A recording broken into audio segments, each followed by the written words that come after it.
Welcome to the Red Light Exposé podcast. We are an international grassroots survivor-led circle. Our goal is to counter the growing acceptance of sex work ideology. We aim to raise awareness of the harms of commercializing sex, meaning prostitution, porn, stripping, and BDSM. Through honest, in-depth conversations, we elevate voices often ignored and silenced. Together, we're challenging stereotypes and dismantling myths. We envision a healthier, safer society, especially for girls and women. We appreciate your company on this journey.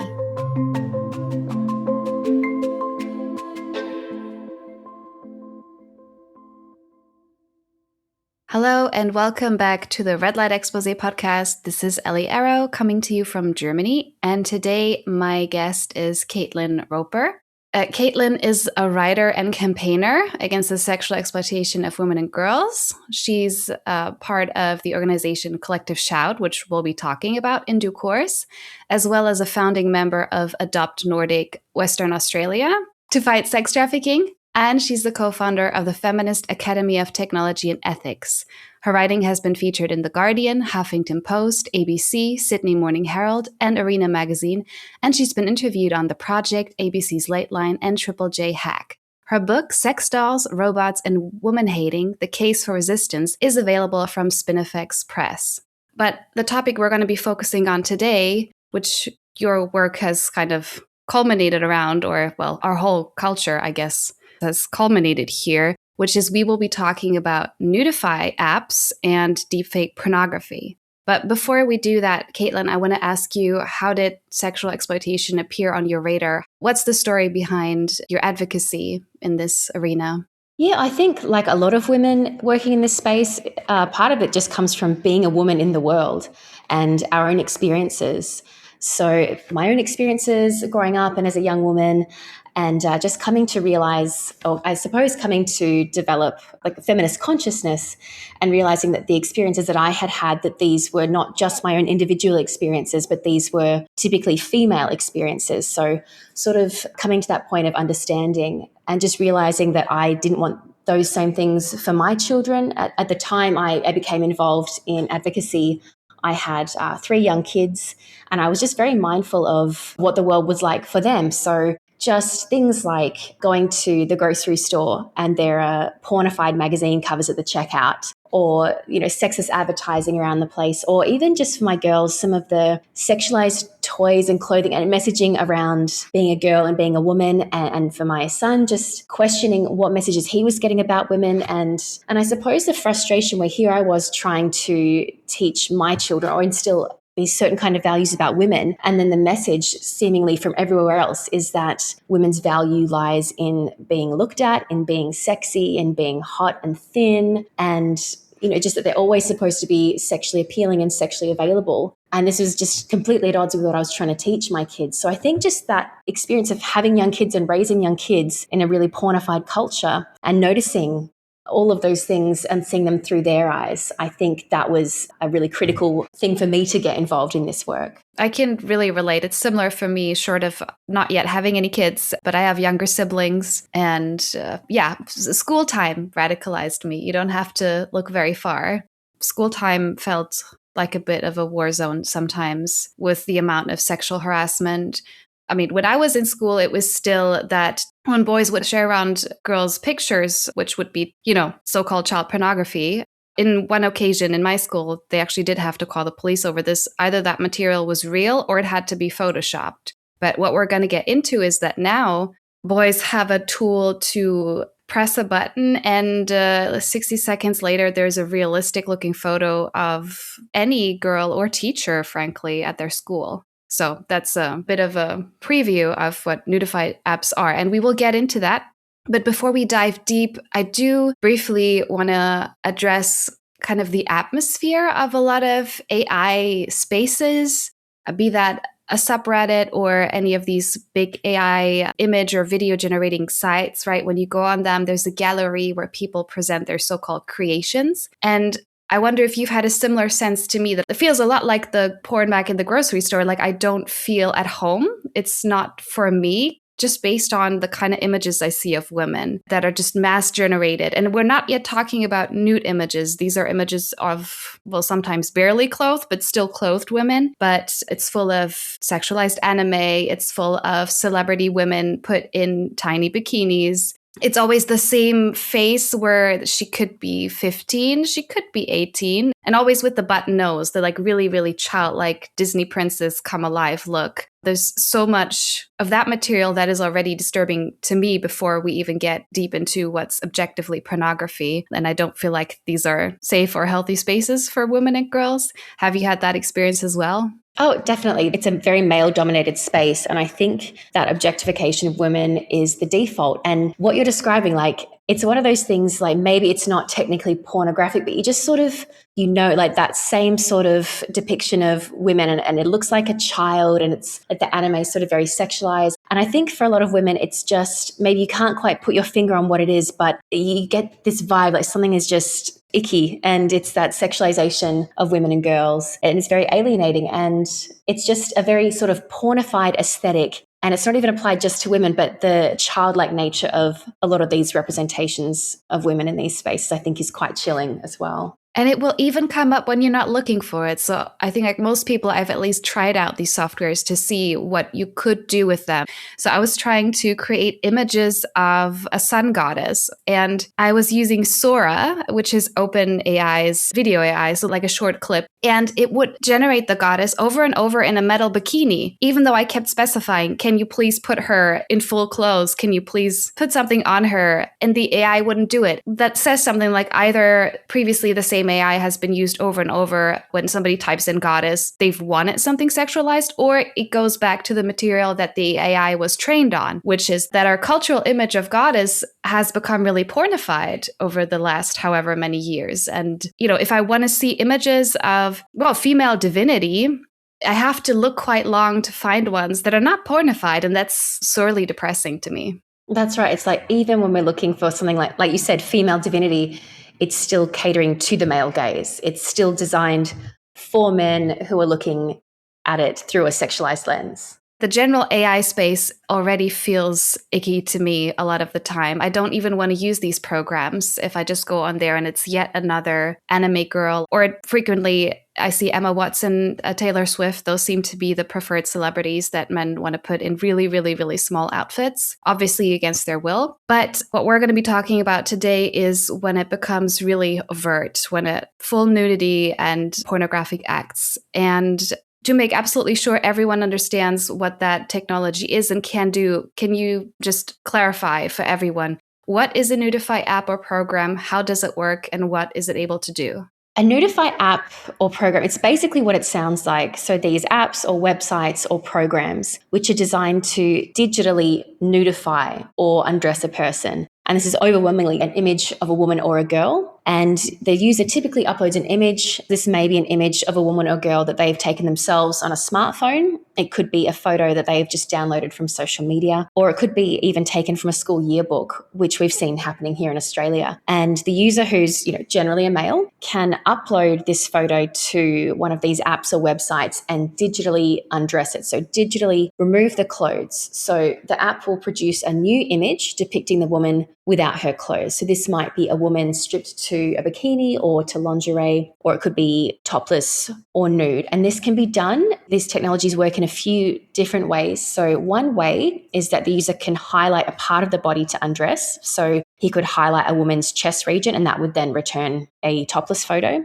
And another way is that some programs also respond to text prompts. So the user uploads the image of the woman or girl and her face, and that can be superimposed into an AI image of a woman or girl according to whatever instructions the user has included. So he could say, I want a blonde on all fours, and he can just sort of put those text prompts in and that will generate that kind of image. And another thing that I think people need to know is that this technology doesn't only undress women. I mean, if it wasn't bad enough that men and boys can use these programs to virtually undress women, they can also be used to turn women's photos into pornography. So really violent, degrading, hardcore pornography. Some programs allow users to choose from a whole range of options, and they might include things like a bikini photo, sexy schoolgirl, a teacher, like sexy teacher, of course, a pregnant woman, or BDSM sort of theme, and even a whole range of pornographic scenarios or sex acts that the woman can be depicted performing. And yes, the users can choose, violent and humiliating sex acts or scenarios for the woman to be performing. So yeah, what these programs can do is not only undress women, but allow men and boys to create violent pornographic abuse material, as well as CSAM, child sexual abuse material. And I know this is happening because I've seen it. I've seen some apps where they have public online galleries attached to them, so you can see what the users are generating. So the men and boys using these programs upload their pornographic creations. So I can say with a certainty that these men are creating CSAM, they are creating really violent, horrific content of women and girls. So it feels like nudify is almost a misleading term, because it sounds like you have a full body shot up, or I guess partial, and then it just removes the clothes, but it goes way beyond that. We might almost need new terminology now that I'm thinking about it. Yeah, it's a good point, actually. That's a constant problem for us in our work, right? Finding the appropriate language to really name it, but without shocking people to the point that they can't bear to listen anymore. So sometimes we say pornography is rape on tape, but then people get so shocked they can't bear it, even though that's a very, very apt description of a lot of material. So I'll ask you again in a year if there's like new terminology. So you've researched this, right? I'm assuming you and some of the other women at Collective Shout, or who was doing the research? That's right. So a few months ago, just before Christmas, we released original research, an analysis of 20 nudifying, deepfake, and virtual girlfriend apps, turning women and girls into porn. And I did the research for that. What I wanted to do, I went in thinking, I want to see what these apps can do. And I want to go in as though I'm a teenage boy. So a teenage boy probably has a smartphone. In many places, will have a smartphone and access to photos of female classmates and things like that. So I thought, I just want to know what can be done. And I didn't spend any money. I just wanted, maybe a lot of these boys might be put off by like a subscription where they have to pay or expensive fees and things like that. So I'm like, if I'm a teenage boy, what can I do? And what can I do sort of relatively easily? So I went in and I conducted an analysis of these 20 different websites. And that's how I found, the reality of what these apps and these programs can do is that it's not just nudifying. I mean, they can undress women and produce these new digital nude images of women very quickly and easily. But like I said before, it's so much more than that they can do. And just to quickly cover it, because I know some people will wonder, when you were on the website, was it exclusively women and girls, or is anybody doing this to men and boys? I mean, I can't say 100% sure that no one is doing it to men and boys. I'm sure some people are doing it to men and boys, probably men. But most of these programs only work on female bodies. So if you do upload an image of a male body, it will still come back with female anatomy. So and something else I did notice on these sites, just little things that make it clear the expectation is that this is a tool for men. The way they market it, undress your girlfriend, undress any woman or girl. And, if you go on these sites, they'll give you a little avatar sometimes that it's a man because they know like it's for men. So I think the intention is clear. These are really designed as tools for harassment and abuse of women. I guess there could be some scenarios where you could use it against a man or boy and to suggest that he's gay, but this is not a mass phenomenon just yet as we're seeing it. So when the AI pornography, or more aptly, obviously, if it's an underage person, child sexual abuse material, or frankly, if it's an adult and it's against their will, then it's adult sexual abuse material. Again, like language in this area, right? Pornography doesn't feel like an apt description. So when it's made of a real person, what do we know about the profiles of the victims? Is there any research to tell us age groups, anything else about the demographics of the victims? Well, it is overwhelmingly women and girls.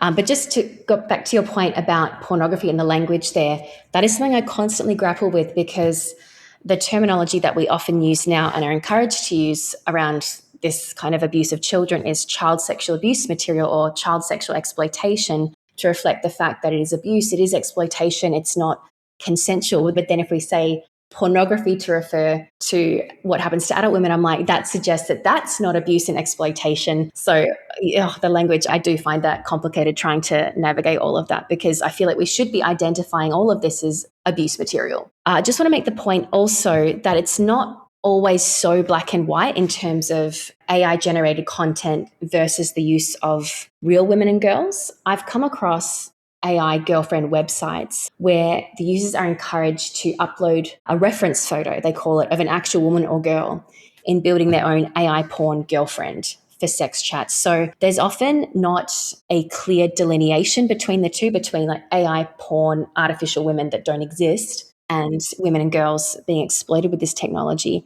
But back to your actual question, while anyone could potentially be targeted in this way, the victims are overwhelmingly women and girls. And the trauma and distress around having a nudified or AI porn image created and distributed is significant. Victims may feel just incredibly vulnerable and violated and humiliated, which is the whole point, right? To humiliate and punish women for daring to exist in online spaces, or particularly for speaking out about the human rights of women and girls. Definitely, they do it to especially outspoken female celebrities all the time. But it's really, really important that everyone knows the technology is so easily accessible now. It can happen to absolutely anyone. And all you need is to have one likely male enemy. That's it, right? Yeah, for sure. And cases that have made the headlines, or hopefully some police or maybe social workers were involved. I'm assuming because the phenomenon is still relatively new, we don't yet have criminology research. I feel like any research when technology develops so quickly is lagging behind. So, I mean, if that's available, do you know anything about that? Or if not, what kind of cases are making the news all around these Nudify apps? Well, what I can definitely say we're seeing in Australia is a lot of cases involving schoolboys targeting their female classmates. So I did reference one case earlier where a boy got photos of a number of his female classmates from the school yearbook and used those to nudify or turn into pornography abuse material. So we're seeing stories like that where it's boys at school using this technology to target and harass female classmates and distributing it for their humiliation. I think a lot of people imagine if you are a victim, just tell people it's not real. But that doesn't end the humiliation. It doesn't work like that. I mean, it used to be that boys would like Photoshop or draw nude images of girls, and everyone knew that wasn't real, and it was still humiliating. I think what it does is it's designed to put women in their place. It's like just a reminder, you exist only in terms of men's sexual gratification. So it's just like putting them back down. This is what you're good for, and it's a threat. It's a threat of sexual violence. I already don't respect your boundaries enough to not do something like this. What else might I do? Or what other ideas might other boys or men get from these kinds of images? Like I said, there's multiple ways that these images can then be used. They can be shared around at school. They can be placed online. I do want to make sure we cover the aspect of AI girlfriends, because when I look in the news, AI girlfriends is framed almost exclusively around the harm that it does to the man or boy using the technology for this purpose. It says, oh, these are lonely individuals who need someone to talk to, and they end up talking too much to the AI, and then the AI has an attractive face, and it becomes an addiction, and it harms their social development, their social skills. And I rarely actually see the framing brought in that it's pornified, or it could be wearing the face of a real person, which is a violation of that person. Are you seeing that as well?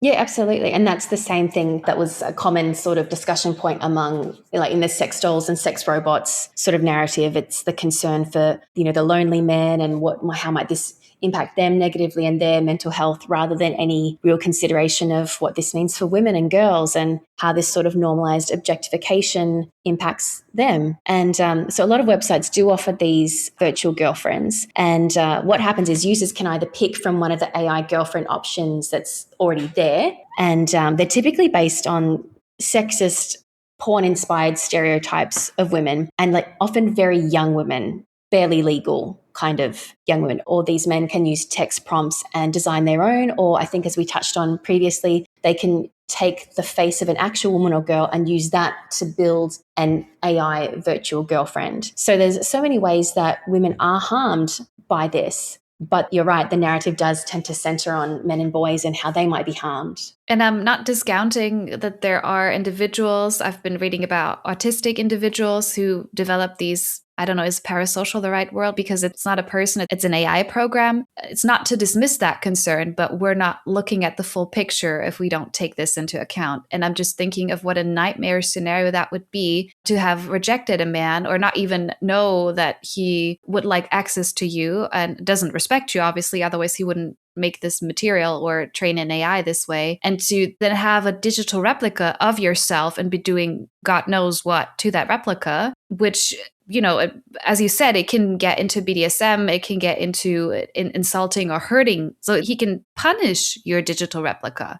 Not that it's harmless when he's being lovey-dovey with it. And it makes me think of this one Black Mirror episode about a man who has this computer game world he can enter wearing these virtual reality goggles. And he enters this like Star Trek replica scenario where he's the captain of the ship. And then he has downloaded a visual avatar of his female colleague, and she has to be, you know, someone working on the ship, and he gets to terrorize her and all his other colleagues. But this is not fiction. We're here right now. This is it. It's terrifying.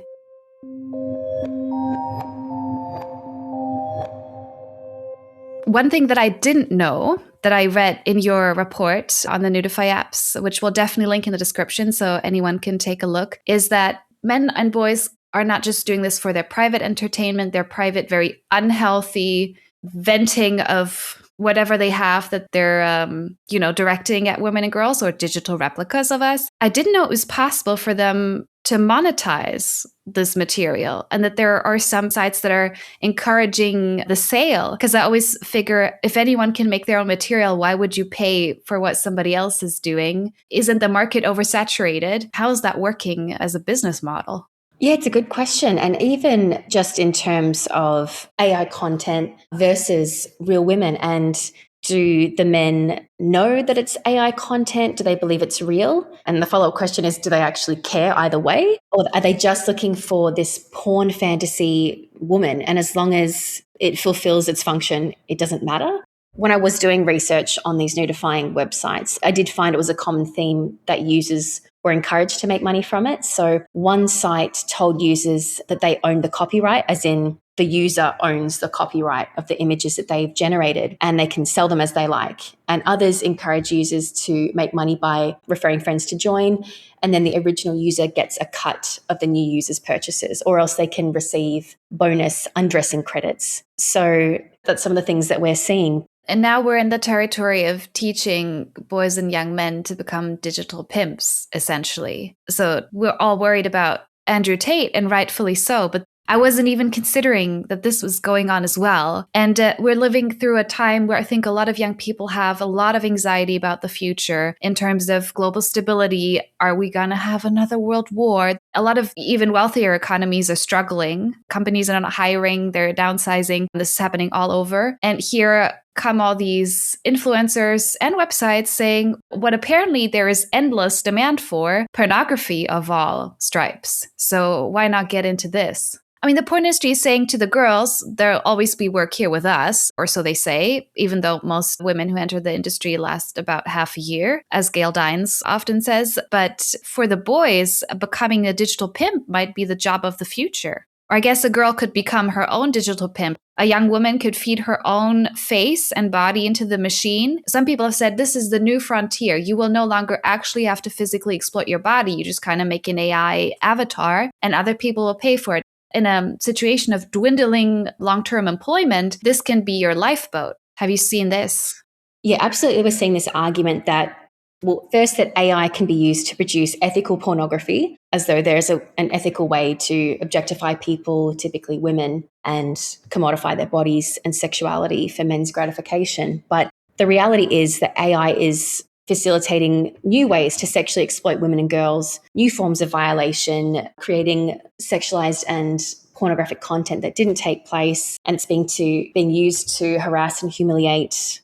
I do know a lot of young women now are talking about they want to be influencers, they want to be bop girls or on OnlyFans, and they see that as their career path, that they'll just do that. It'll be easy money. They'll get wealthy and live this glamorous kind of life. But that's my experience and seeing that, but not so much with the AI. So for those people already in the industry, they are now competing. And you've got websites like OnlyFans saying, oh, we'll ban AI generated content because we're selling you the real deal, not the fake deal. But honestly, can they even tell reliably?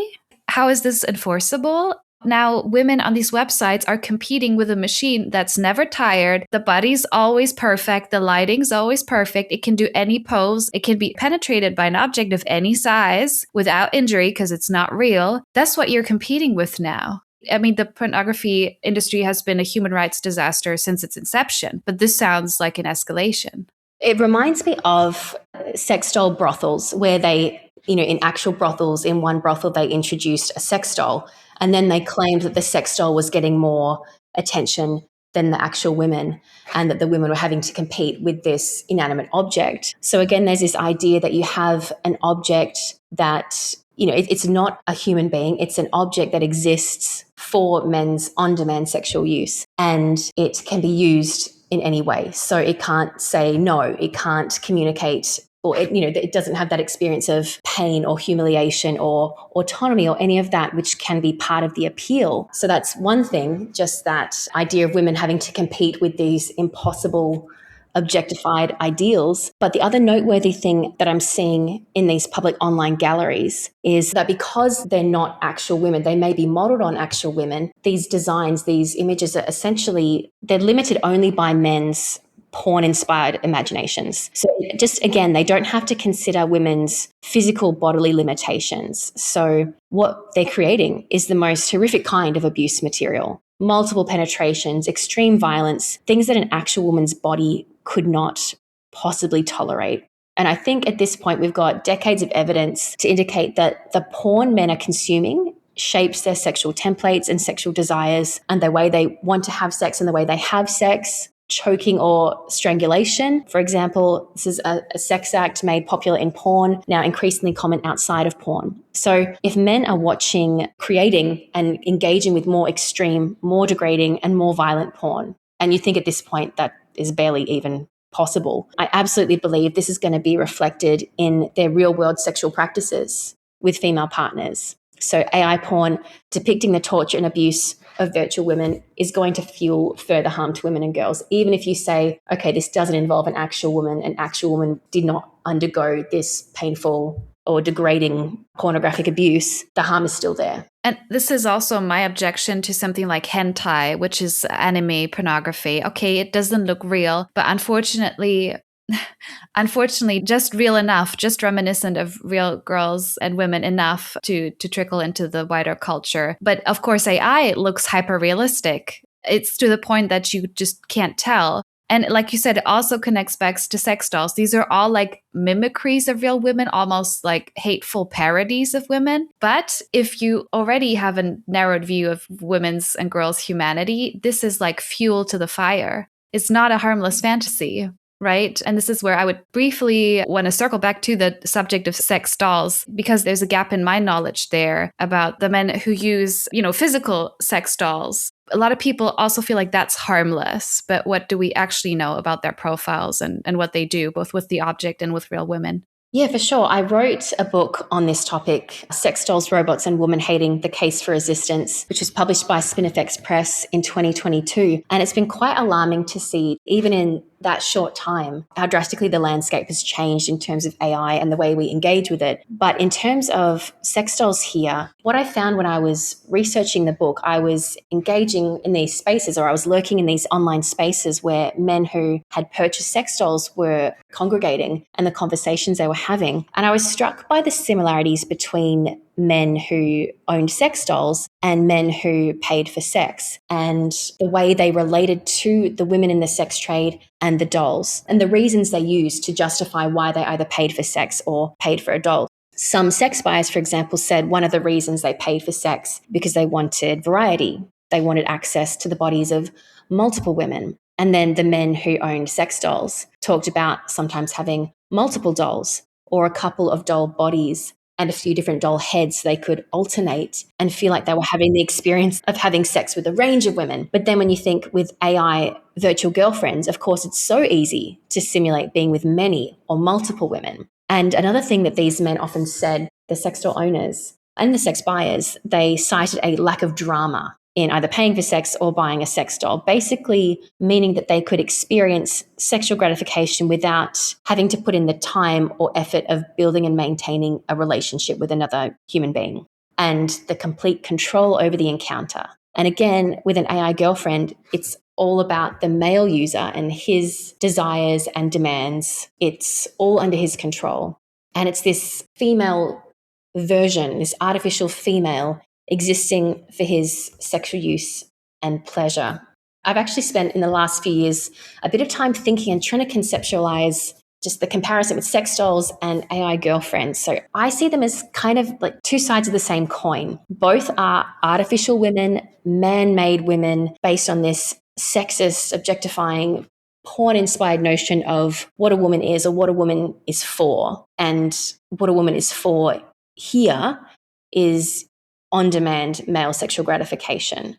So in both cases, it's this sort of replica woman that has no needs, no autonomy, and the so-called relationship, because it's obviously not a relationship, is completely one-sided. It's concerned only with the man's feelings and his desires, whatever he wants. And then the fantasy version of a woman is typically young, often bordering on underage. It's a very pornographic aesthetic, and it's just constantly available for any kind of sexual use and abuse. So I think that they are both forms of pornography. The dolls I would consider as sort of the physical embodied representation of a pornographic woman that allow men to like physically enact their fantasies of violence and rape and abuse on a lifelike replica female body. But then it's like the AI porn-inspired personality, like the woman who's always horny, never says no, she's up for anything, she enjoys degradation and abuse. I recall a few years ago, one of these major sex doll companies was producing a robotic doll, and the intention was to pair it with a companion app on the smartphone. And then sort of it's like there's this personality. I remember some users ended up just buying the app because the idea of buying a whole sex doll, it can be, you know, quite a significant investment. They can be thousands of dollars. You have to store it, hide it from the people in your life.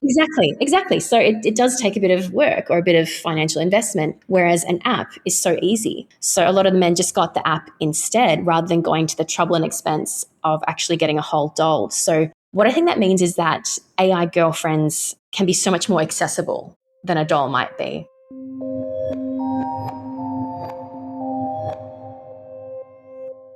We want to take a moment to thank you for your listenership.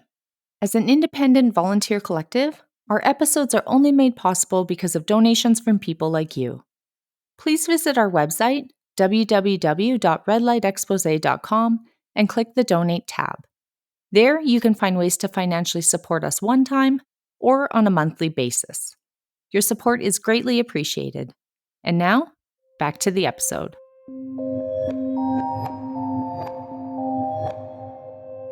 As you were talking, I was also thinking, of course, they're going to try and marry these two technologies. Of course, they're going to try and make the AI doll speak like the nymphomaniac fantasy. But briefly bringing it back to language, isn't sex doll a misnomer? Because there's not two people. I think sex takes at least two people. This is a masturbation or an abuse doll. Is there any other terminology that you've come up with that's more fitting than sex doll? I did kind of go on about this for a while in my book because I use the term sex doll because that's sort of the understanding, like that's if I say sex doll, people understand what I'm talking about. But as you point out, it's not sex. You cannot have sex with an object. Sex is a mutual, it requires some sort of intimate relationship. It's not just you by yourself. So I kind of grappled like, is it a masturbation doll? But then I thought it's a form of engaging with pornography because there's still this male dominant, female subordinate dynamic where, you know, the male is dominant and active and the female or the replica female, whatever it is, has this object status. And it's that acting out of male power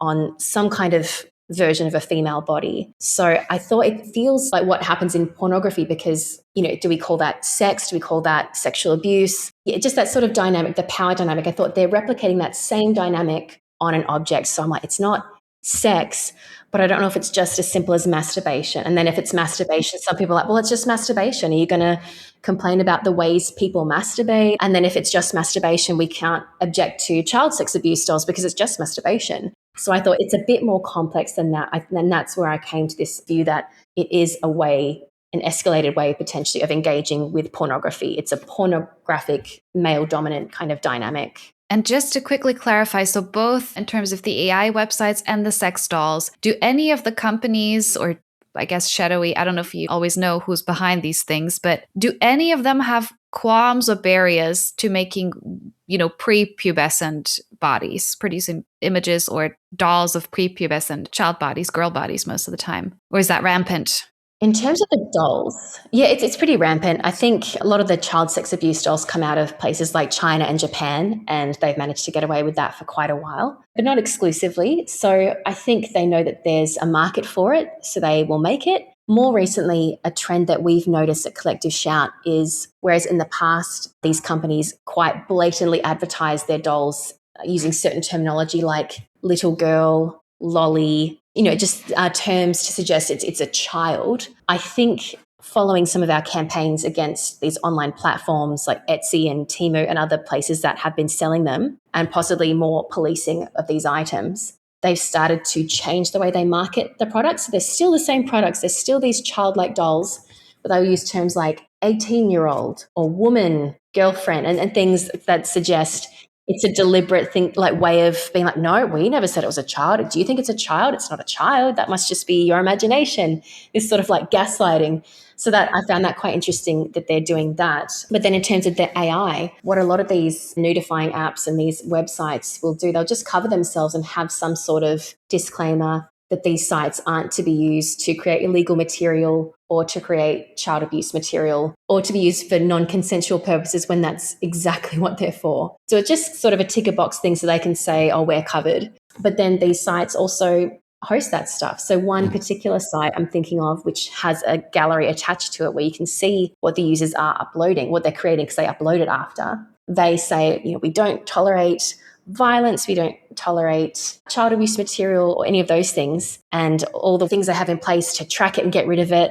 But their own online gallery is full of it. Even they say, we don't permit violence, but they permit tags like raped, bruised, crying, tears, and just extreme images of violence and horrific predation on women. And like I said, child abuse material. So yeah, it's just putting something in there so they can say, oh, we said they weren't supposed to make CSAM, as if that's enough. But they allow it, they facilitate it, and it's flourishing on their websites. And speaking of child abuse and material that you think we have a cultural consensus against, but then we're just repeatedly proven to not actually have one, I do want to make sure we cover the work that Collective Shout has done around computer games and getting these insanely misogynistic, violent incest and rape and child abuse themed games off of, not the darknet, off of Steam, which is I think the biggest computer game hosting site in use. I use that. I should say I am a female gamer, and it's hard out here as a female gamer. That's another space half of the time I don't feel welcome.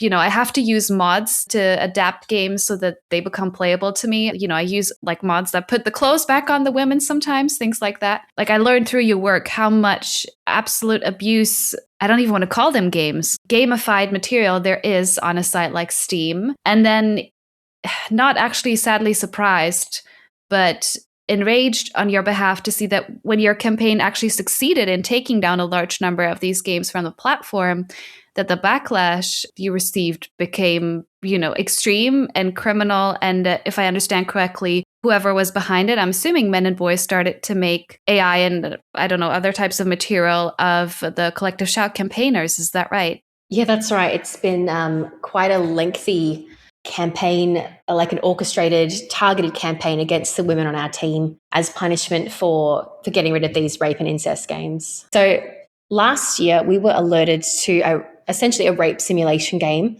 called No Mercy, which was hosted on Steam and some other platforms as well. And this game required players to adopt the persona of a man who rapes his female family members as punishment for his mother's infidelity. And it was just so brazenly misogynistic. The promotional material said something like, take what's yours, never take no for an answer. It portrayed rape as appropriate punishment for disobedient women, that all women secretly desire rape.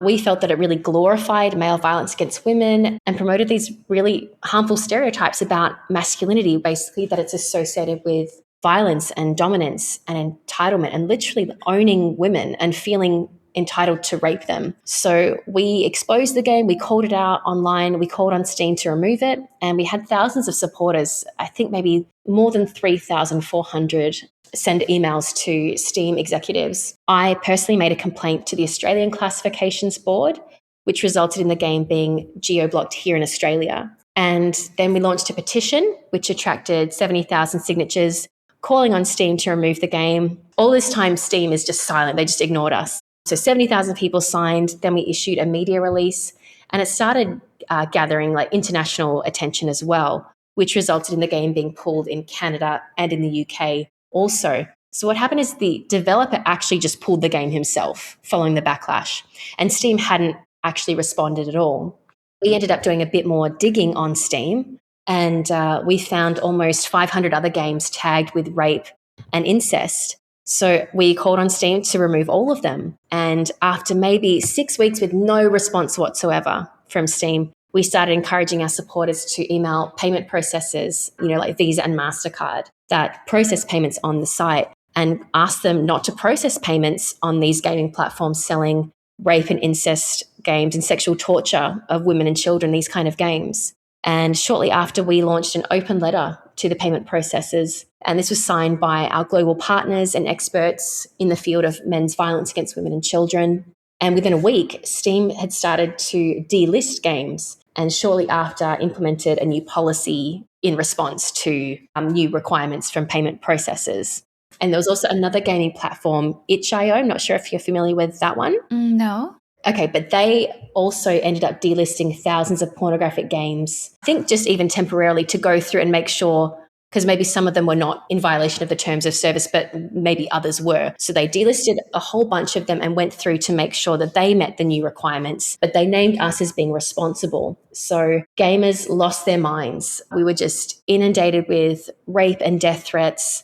We were sent violent pornography and told, this is what we're going to do to you. We were doxxed. We had our faces put on porn and violent abuse images depicting us being murdered and tortured.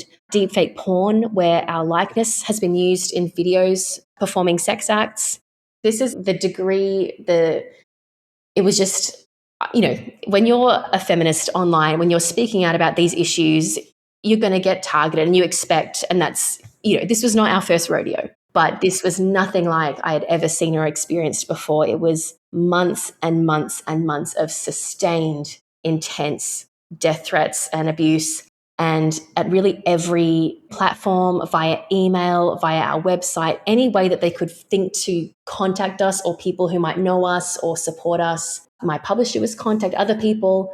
It just peripherally sort of involved, were targeted and were contacted. So it was really very intense. And while it has died down now, it's still not over. Just last week, someone sent me a video, a deepfake porn video they had made of me performing a sex act. And it would just, they post it on Twitter or on X. I've had content that is essentially image-based abuse, and I've reported it to X, and they say it's not in violation of our terms and conditions. So X has just really facilitated all of this abuse and allowed that to happen and made it very difficult for us to do anything about it. But yeah, essentially just like so many women in this space, we were punished by men for speaking out and for protesting rape and sexual torture games. So I really think the intention was to terrorize and abuse and intimidate us to the point where we would retreat, where we would go away and stop doing this work and stop speaking out for women and girls. And while it was an awful experience, I wouldn't wish on anyone being subjected to constant, and I really mean constant, threats and abuse just for such a long time. Like, we're not going to stop. And of course, the irony is these men have proven our point, demonstrating the very misogyny we've been trying to challenge. We're saying, rape games are bad, and these are the attitudes that these, sort of things fuel. And of course, they're threatening to rape and kill us. But yeah, since then, I've been victimized more recently, just in the latest Grok AI undressing thing. And so is my colleague, Melinda Tankard-Reist. And again, I think it's just punishment for being a woman and existing online and for speaking out. And the image of me that was digitally undressed was a photo posted of me at a feminist event, holding my book and smiling. So it was something that was supposed to be a celebration of an accomplishment, and it was turned into a sexualized image. So it just goes back to my point that it's the intention here is to put women in their place, to demean and humiliate us, and just remind us, like, this is how men see you, this is what you're for, and not feel like you get to fully participate in public life. So this form of violence, it can be interpersonal, but it's clearly also political. Like you said, this is both to punish you and to send a warning to any other woman or girl. Computer games is like, why is this the holy grail? But pretty much any feminist who's ever spoken up really loudly on this issue and reached any type of audience, they've tried to ruin their lives. I'm really, really, really grateful for the work you're doing as a woman and as a gamer too. I don't want men to own computer games, and I definitely don't want them to own the public square. I and some other feminists, we've started talking about the digital burqa, which is that a lot of feminists, for many reasons, but including just the risk of having deepfake sexual abuse material of oneself created, feel it's impossible to show their face. And for some, it extends to the voice, because frankly, I mean, there's so much voice material of myself online at this stage. Someone can just take that and make me read some kind of awful, you can imagine the type of texts that somebody could do. So if you want to be totally safe, you have to be faceless and voiceless. But like you, I decided I don't want to let them win. So I haven't been victimized in this way yet, but knowing it could happen kept me from showing my face for a really long time. And then eventually I was like, no, I'm not putting on the digital burqa. I'm just going to keep doing it. And the more that they harass me, I've been sent gore and images of women being tortured as a threat to stop. And every time I see this, I'm like, okay, well, now I have to for sure keep speaking up. At the same time, I'm thinking of when we're doing this to teen girls who have no legal or psychological defenses against this at all. It's already hard to do this kind of work as an adult, right? I have felt torn about this because in one sense, I think, like, for example, particularly on X, where this abuse is so prevalent, and particularly recently with the grok undressing, I just think this platform hates women. It is a place that is openly hostile to women. And as a woman, it's like, what do you do with that? Because I could say, I'm not going to remain in a space that is hostile to women and that promotes misogyny and allows this. I'm going to leave. But then I think I also have a right to be here. I have a right to participate in online public debate and public life. And I don't want to just leave, because then you don't want to let them win. But then I get really sort of torn over that one, because I'm not going to stop speaking out, but remaining in spaces that are so openly hateful and hostile towards women. So the question is, what do you do? Because I know for myself, my voice is out there, my face is out there. There's plenty of material. These men can keep doing it. I'm not going to stop what I'm doing. I'm going to keep going. But I just wonder, for so many women, like, we know that there's a chilling effect when women are targeted and threatened and abused online. They retreat and they withdraw from these spaces where they have a right to be and where they should be, because what are we going to do? All the women just have to leave because men can't not abuse them and harass them and exploit them? So that's something I struggle with, just knowing what is actually the best way forward. But regardless, we're not going to stop. We're not going to stop fighting for women and girls' human rights and calling out this stuff. Yeah, but of course, it depends on where is the woman or girl at in her life. It can harm your future job prospects if somebody Googles your name and porn comes up. This is what's keeping survivors of the sex industry from restarting their lives. But now this can be done to any woman.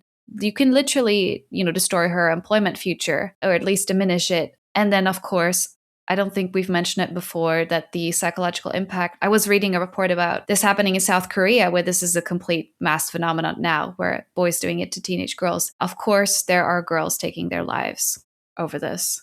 And it's just so important that people understand that this can turn into literal femicidal violence without her body ever being touched. And it's not less serious, even though her body's never touched. And I feel like this is missing from the conversation, and we have to keep this in mind. This is about saving lives as well. And this is where I want to get into what could be possible solutions. I feel like, can we even stop this from a technological perspective?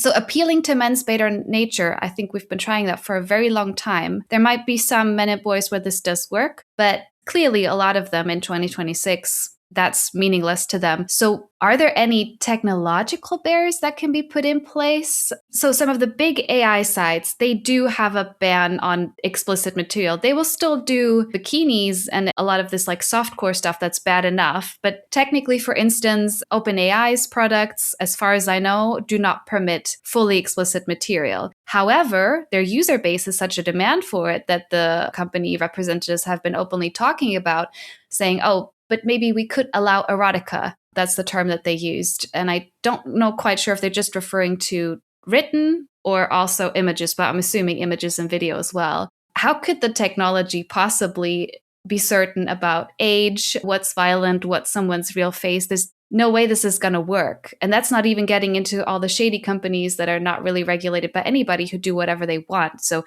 are you aware of any technological barriers that can be put in where you can be absolutely sure this AI will never create problematic material? Because it feels impossible to me.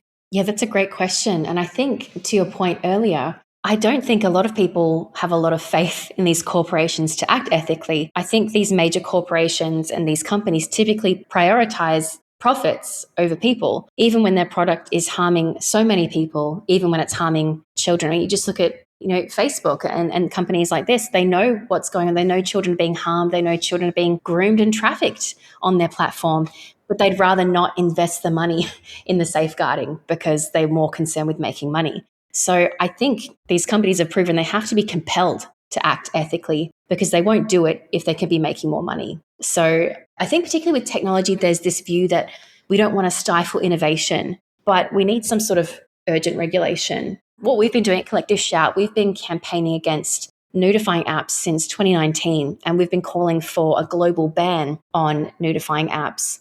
But we've got a few things in the mix. So just on Grok, for example, so Elon Musk had claimed to have disabled the undressing feature, except for paying subscribers, which basically means you can pay to exploit women and children, and also in jurisdictions where it's illegal to do so. But we've seen users on X continue to undress women following this announcement. And according to BBC, even as recently as this week, it's still happening. And users can also undress women using the Grok app, so outside of X, just from the app stores. So we've been calling on the Apple Store and Google Play to remove them because they've removed other nudifying apps in the past, and we feel that they can do the same here. And we've had more than 1,000 supporters so far send emails to them. So a few other things we have, like I said, about a global ban on nudifying and undressing apps. It's different because the laws are typically not universal. So, here in Australia, we've been getting some laws in different states criminalizing not just the distribution, but creation, making that a standalone offense. And we've been pushing for that. But then you can have things like someone in another country can be on X and make and post deepfake porn of you. And maybe it's not a crime in that country, or maybe the police in that country are not going to be as cooperative. So there's all these roadblocks. And unless you have that universal approach, it doesn't really work. But there is a new bill in Australia introduced a few months ago that does sound promising to me. It basically is to protect a person's right to their own likeness, like their face and their voice, so they have legal ownership of those things. So it means that victims are protected in a sense that they can take legal action against perpetrators. So I'm wondering if that has to be the way we go, that everyone has some sort of legal protection or copyright over their body, over their likeness, because otherwise there's no meaningful deterrent to perpetrators. I've also tried to think it through from various angles, and it seems really, really hard to put any kind of technological stop to the generating of the material, especially with, I think some people will know about the term jailbreaking. So even, let's say the AI was not specifically trained to create pornography or gore, there are ways to kind of trick it to do it by using certain keywords. So what I've seen with Grok specifically, they do things like put donut glaze on her face, but the product, it will look like ejaculate on her face, which obviously is a form of sexual humiliation, typically found in pornography. Or they will say smear chocolate on her face and then say, now turn the chocolate red and it will look like blood and gore. So this is how they get around it. As far as I know, from the technological side, even somebody who wanted to make an ethical AI image generator, they've not found a way to fully reliably prevent this. So I think it's like you said, it has to be, unfortunately, a lot of it after the fact, when something like this has been generated, women and girls and potentially other victims will have to use the law to go after these men. And then that gets into a number of cases and how probably only a fraction will ever be followed up on, never mind sentenced. But unfortunately, that's true for all kinds of sexual violence. And we have to start somewhere. And I think another part of it is not only should we do the best we absolutely can, hopefully across borders with international cooperation to actually legally prosecute this, but also it has to be, this is again the hard part, I started with saying appealing to people's better nature. It has to be socially stigmatized. So it has to be that if a boy in his class does this, the other boys go, what the fuck, dude? That's disgusting. Like, you're not coming to the boys' night out. Like, you're a freak or like whatever. Like Giselle Pellicot says, shame must change sides. This is just true across all types of sexual violence. And this is where we need a lot of men to join us in the fight to reach the boys. So we can't raise a generation where like every other school class is doing this. This can't be the future. And we all need to be pulling on the same lever here. I do find it encouraging sometimes some of the work done by men to try to reach boys. Do I understand correctly that Collective Shout, you collaborate with men doing this kind of work as well? Are you seeing some effects in this? What are your thoughts about that kind of work?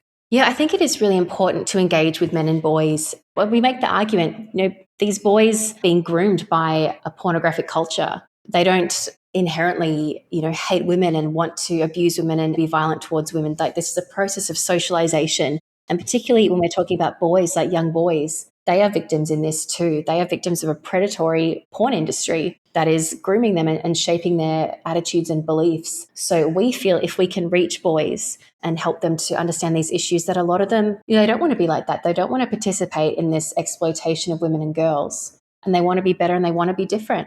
And we just have to figure out how to reach them and let them know they're not the odd one out. This is not my top priority because, again, like, we're trying to prevent femicides and suicides. That's the top priority. However, I do think there is harm done to men and boys if they cannot meaningfully relate to half the human race. That is a significant loss, even if it might not feel that way if someone is very deep in the culture and they think they're winning and they're dominating and etc. It is literally important for the cohesion of the entire society that one half doesn't dehumanize the other. It's absolutely essential. So before we finish, is there any current ongoing projects that Collective Shout is doing related to anything we've talked about that people can learn about or even get engaged with that you'd want them to know about? Yeah, for sure. So you can find us at Collective Shout on the socials or our website, collectiveshout.org. You can get involved and participate in our campaigns. We make it really easy to take action. What we're doing right now is calling on the app stores, the Apple Store and Google Play to remove Grok until they completely disable all the undressing capacity forever. So that's the current campaign. It's really easy to get involved on our website. You can just click a button and go and send an email to the executives there. We've also got our new original research on nudifying, deepfake and virtual girlfriend apps, our report, Turning Women and Girls into Porn. That can be found on our website.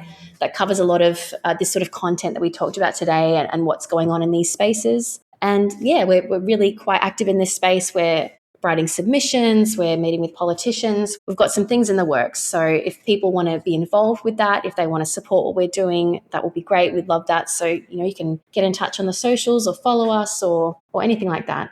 Thank you so much for your time and thank you for the work you do. And, I'm definitely grown up now, but I was one of the teenage girls who felt really lonely at school, feeling like I'm the only one who's got an issue with pornography and the general culture. And finding work like Collective Shout helped me feel sane and helped me become an advocate myself. So thank you for all you do. And I'm sure it's the same for a lot of other girls out there and some of the boys who don't want this culture either. Thank you, Elly. That's really nice to hear because we admire your work so much as well. So that's great to hear. We hope you found this episode informative. To follow us on social media, click the links in the show notes below. If there is a topic you would like us to cover, you can contact us at redlightexposé.podcast@gmail.com or head on over to our website, redlightexposé.com. There you can also find a donation page if you'd like to support the show. All the hosts at Red Light Exposé are volunteers, so we rely on your donations to continue to compensate our survivor guests and cover operative costs. Thank you for listening. We hope you tune in next time.